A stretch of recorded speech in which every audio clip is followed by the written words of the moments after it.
Hello दोस्तों, story line wise channel में आपका स्वागत है। आज की हमारी कहानी है मुझे अपनों के बीच जाना है। पिंकी की हल्दी की रस्म चल रही थी। सभी रिश्तेदार आए हुए थे। हंसी खुशी और ठहाके घर में लग रहे थे। सुनिधि ये सब वीडियो कॉल में देख रही थी। उसका भी मन था वो भी अपनी चचेरी बहन की शादी में शामिल होती, पर उसके मायके और अमेरिका में बहुत दूरी थी।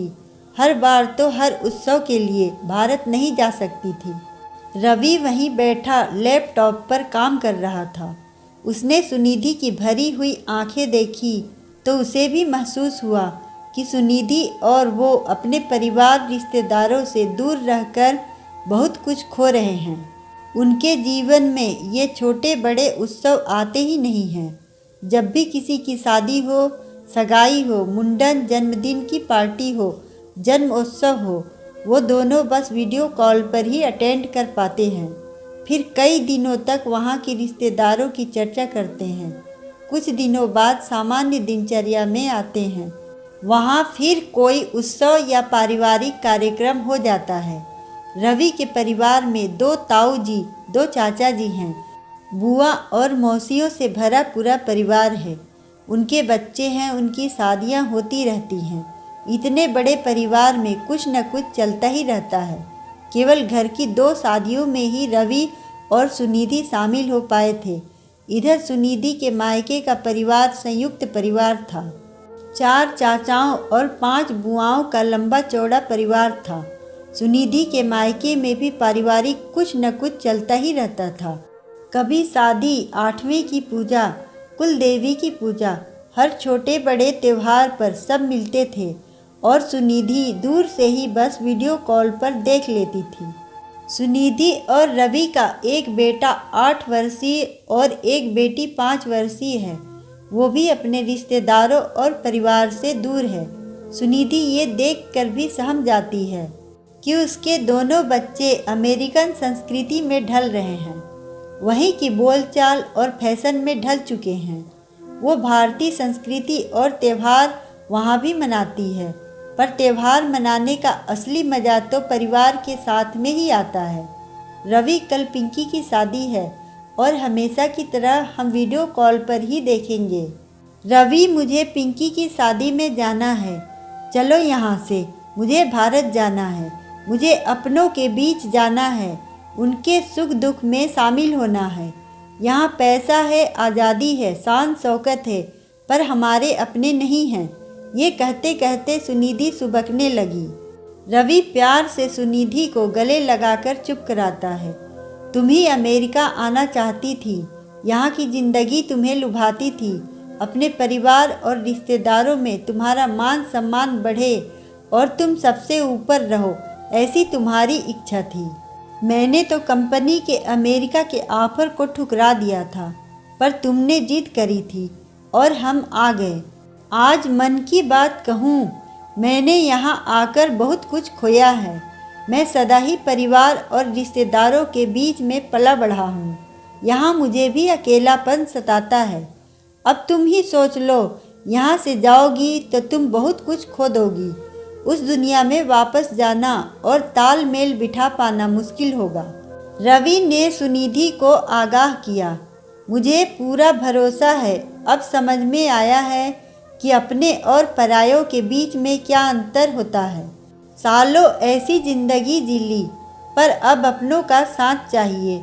मैं चाहती हूँ मेरे बच्चों की परवरिश भारत में अपने परिवार और रिश्तेदारों के बीच में हो।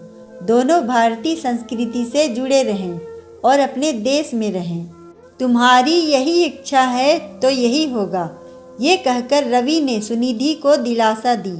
रवि अपनी कंपनी में बात करता है, पर वहाँ भारत में उसी कंपनी में कोई जगह नहीं थी। ये सुनकर सुनिधि मायूस हो जाती है। वो कहती है कि आप कंपनी चेंज कर लो, थोड़ी सैलरी कम मिलेगी तो भी चलेगा, हम अपनों के बीच तो रहेंगे। रवि 7-8 महीने से कोशिश कर रहा था। आखिर एक मल्टीनेशनल कंपनी में उसकी जॉब लग गई। सुनिधि ने भगवान का बहुत बहुत धन्यवाद किया। वो पिछले काफ़ी महीनों से भारत जाने के लिए ईश्वर से प्रार्थना कर रही थी। 3-4 महीने में रवि और सुनिधि बच्चों समेत मुंबई आ जाते हैं। मुंबई आकर सुनिधि अपने परिवार से मिलती है। रवि भी अपने परिवार और रिश्तेदारों के बीच काफ़ी सहज महसूस करता है। रवि के आते ही रवि के माता पिता की बूढ़ी हड्डियों में फिर से जान आ जाती है। उन्हें विश्वास ही नहीं होता है कि परदेश गया बेटा वापस आ गया है। पोते पोतियों और बहू बेटे के आने से उनके घर का खालीपन दूर हो गया। मुंबई में ही सुनिधि का मायका भी है। सुनिधि की माँ बिस्तर पर ही बीमार रहती थी, सुनिधि से मिल नहीं पाती थी। सुनिधि के आने से माँ में भी जान आ गई थी। अब सुनिधि नियमित माँ के यहाँ जाने लगी थी। उसकी देखभाल और सामीप्य से माँ भी अब ठीक होने लगी थी। सुनिधि के बच्चे जब भी नाना नानी से मिलने जाते थे, नानी उन्हें कहानियाँ सुनाती, अपने हाथ के बने पकवान खिलाती। सालों बाद सुनिधि को मायके का सुख मिल रहा था। रक्षाबंधन का त्यौहार आया। रवि की बहन हमेशा तो राखी भेज दिया करती थी, पर उसने इस बार भाई की कलाई पर राखी बांधी तो रवि की आंखें भर आई। रवि ने सभी बहनों और बुआओं के साथ रक्षाबंधन का त्यौहार बड़े ही धूमधाम से मनाया। सालों बाद सुनिधि ने भी अपने भाई की कलाई पर राखी बांधी तो उसके दिल को भी सुकून मिला। वर्षों बाद अपनों का साथ पाया।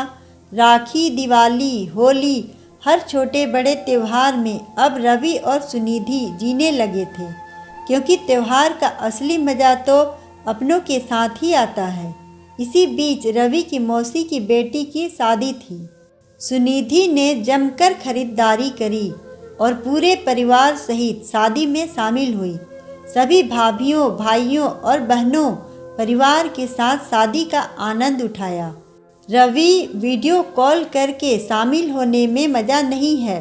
जीवन का असली सुख तो परिवार और रिश्तेदारों के बीच और साथ रहने में है। हमने अमेरिका छोड़कर कुछ खोया नहीं है, बल्कि यहाँ आकर अपनों के बीच बहुत कुछ पाया है। हम भी अपने देश की परंपराओं, संस्कृति, परिवार से जुड़े रहेंगे और हमारे बच्चे भी यहीं ढल जाएंगे। वो देखो, दोनों बच्चे अपने सभी भाई बहनों के साथ मस्ती कर रहे हैं। रवि सुनिधि को देखकर खुश था कि देर से ही सही सुनिधि को परिवार और रिश्तेदारों की महत्ता पता तो चली। उनके बिना तो जीवन ही नहीं बिताया जा सकता है। अगर आपको कहानी अच्छी लगे तो वीडियो को लाइक करें, चैनल को सब्सक्राइब करें और कमेंट में बताएं कि आपको कहानी कैसी लगी। धन्यवाद।